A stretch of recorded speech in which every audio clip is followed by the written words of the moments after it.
आप लोगों ने देख लिया होगा कि नीट का कुछ स्कैम चल रहा है ना। तो अपना उस पे सपोर्ट है बच्चों को, ठीक है, बच्चों के साथ गलत हुआ है, ठीक है ना। और नीट वाले जितने भी बच्चे हैं, जितने भी टीचर्स हैं, जितनी भी ऑर्गेनाइजेशंस हैं, सभी लगी हुई हैं इस चक्कर में कि भाई साहब दोबारा नीट होना चाहिए और एनटीए जो है वो अपना आंसर करे। बिल्कुल सत्य वचन, ऐसा ही होना चाहिए। अगर कहीं धांधली हुई है तो उस धांधली जिसने करी है पहले तो उसके साथ जो भी कानूनी कार्रवाई होती है वो करो, उसके बाद में एनटीए वालों को माफी मांगनी चाहिए, और उसके बाद में फिर आकर पेपर वापस कंडक्ट करवाना चाहिए। तो सारे जितनी भी ऑर्गेनाइजेशंस हैं, जितने भी टीचर्स हैं, सब लगे हुए हैं बच्चों के भले के लिए, ठीक है। तो हम भी यही चाहते हैं, एज ए बोलते ना, हम जेई वाले क्या है, उनके सहयोगी हैं, ठीक है। तो हम भी यही चाहते हैं कि बच्चों को इंसाफ मिलना चाहिए। बट यस, कुछ जो मेरे मन में एक ऐसी बैठे बैठे ख्याल आया कि ऐसा जेई, मैं मुद्दा वापस नहीं उठा रहा हूं, मतलब ऐसा नहीं है कि बीच में अपनी कुछ ऐसा कुछ पॉलिटिकल स्टेटमेंट या फिर बीच में बोलते हैं ना व्यूज के लिए, कुछ नहीं। मैं आपको सिर्फ एक पर्सनल बात बोल रहा हूं कि जब आप जेई मेंस का पेपर देते हो ना, ठीक है ना, तो जेई मेंस का जब आप पेपर देते हो तो जैसे सेशन होंगे, सेशन 1 होगा, फिर सेशन 2 होगा, फिर अलग अलग दिन होगा सर, 5 दिन आप मान के चलो मिनिमम होता है। 5 दिन में सुबह शाम 2 पेपर, है ना। फिर सर सेम यहां पर भी ऐसे ही, फिर सर जिसका टफ आया उसका नॉर्मलाइजेशन और ये सब, ठीक है ना। क्या मेरी बात समझ पा रहे हो? और इस चीज को कंडक्ट करवाने वाली गवर्नमेंट एजेंसी भी एनटीए ही है। अब जैसे कि यहां पर दिक्कत जो आ रही है ना, मेन जो बच्चे बोल रहे हैं कि सर एक मूवमेंट पे मतलब नीट में जिसके 640 मार्क्स आते थे out of 720, that is very good score, और उसको आराम से गवर्नमेंट मेडिकल कॉलेज और सीट मिल जाती थी, अच्छी रैंक भी आ जाती थी शायद, जितना मुझे पता है। या फिर आप 650 670 तक चले जाओ। अब की बार कट ऑफ ही 650 गया है, ठीक है ना। 650 कट ऑफ गया, मतलब जो इससे ऊपर लेके आया उसको मिल सकती है गवर्नमेंट कॉलेज, इससे नीचे वाले तो सब डिस्क्वालीफाइड ही है, वो तो बात ही ना करें। तो अब इस प्रकार से क्या होता है, कई बार जैसे कुछ लोग बोल रहे हैं कि पेपर बहुत आसान था, कुछ लोग मतलब जो मेन रीजन निकल के आ रहा है वो यही निकल के आ रहा है जितना मुझे समझ में आता है कि पेपर लीक हुआ था, बिकॉज 70 टॉपर हूं। तो आप समझो जरा ध्यान से कि एक पेपर में 720 में से 740 पिछले सालों में आप लाते हो, तो आपका दिमाग आप तक ये सिग्नल पहुंचा, जैसे मान लो आप पेपर कर रहे हो, समझने वाली बात है, तो आप पेपर कर रहे हो, तो जिस बच्चे ने 640, जो जिसके ये आ रहे हैं 650, तो वो जब कर रहा होगा तो उसको ये फील तो आती ना कि हाँ यार इतना कर दिया मैंने, अब मेरी गवर्नमेंट सीट पक्की होगी। ये अब मेरी गवर्नमेंट सीट पक्की हो गई, ये इंफॉर्मेशन आपका दिमाग आपको तब बोलता है कि जब आप इस स्कोर से ऊपर चले गए, क्योंकि पुराना पैटर्न हम देख रहे हैं।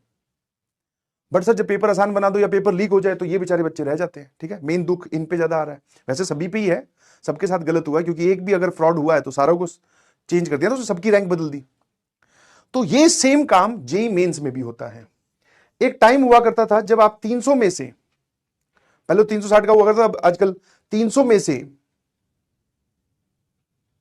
है ना, अगर आप किसी में स्कोर करते हो मान लो 220 प्लस, समझना जरा, 220 तो ये बहुत वेरी गुड स्कोर माना जाता है, आप पता करिए प्लीज, समझ में। अगर जेई मेंस की आप बात करें तो आपको 300 में से 220 अगर नंबर आ रहे हैं तो भाई साहब this is a very good score, समझे। मैं जेई मेंस की बात कर रहा हूं, बिकॉज जेई मेंस ही सिर्फ एनटीए कंडक्ट करवाता है। ऑल्दो 2018 में एनटीए वालों ने यह बोला था कि हम जेई एडवांस भी कंडक्ट करवा लेंगे, बट जितने भी जेई एडवांस के प्रोफेसर थे उन्होंने बोला था कि नहीं भाई, हम जेई एडवांस हम अपनी अपनी आईआईटीज अपने अपने हिसाब से हम मिलकर कंडक्ट करवा लेंगे, do not interfere in this.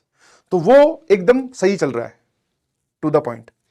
तो इनको जेई एडवांस नहीं कंडक्ट करवाने के लिए दिया गया एनटीए को, जेई मेंस ये कंडक्ट करवाते हैं, है ना।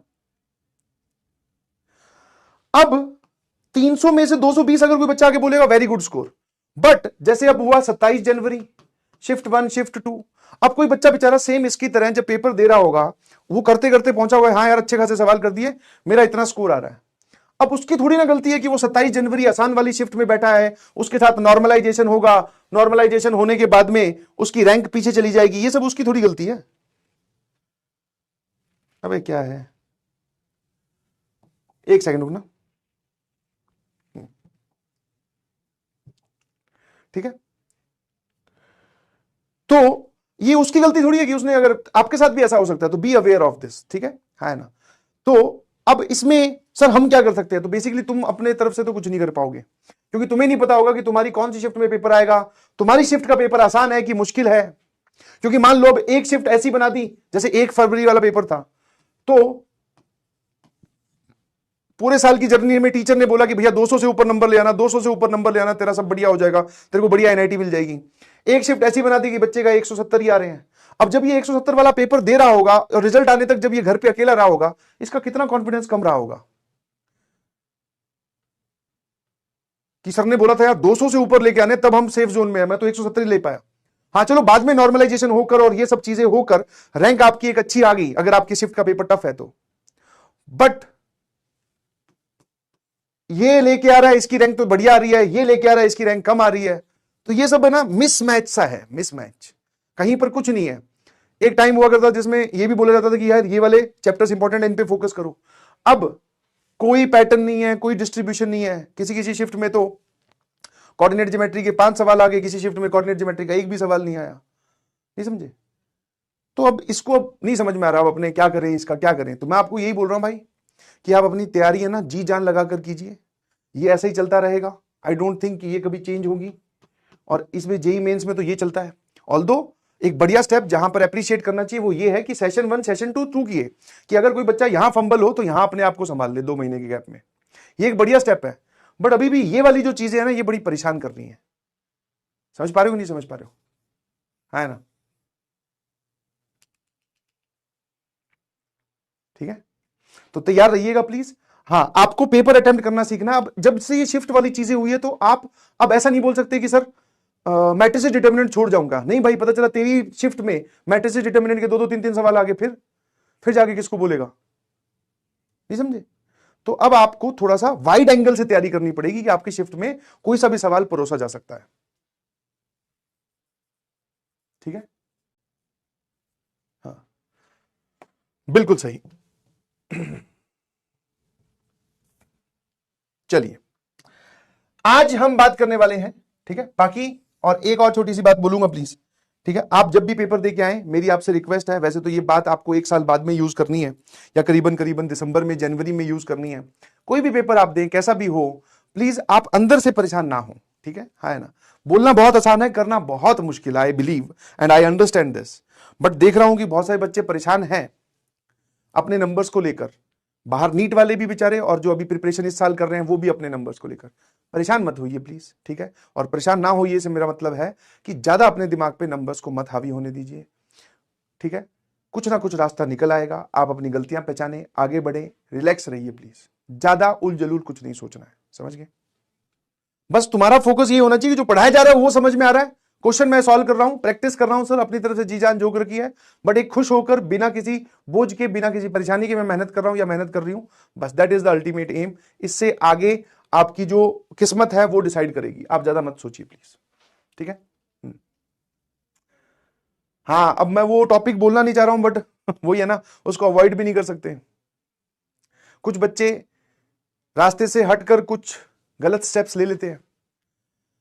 अब मैं उनकी सिचुएशन तो अंदर से नहीं जान सकता कि उनको क्या सोचने लगा ऐसा, या फिर वो किस बात में ऐसा उलझ गए। ऑब्वियसली यही होगा कि मैं नहीं कर पाया, मैं नहीं कर पाई।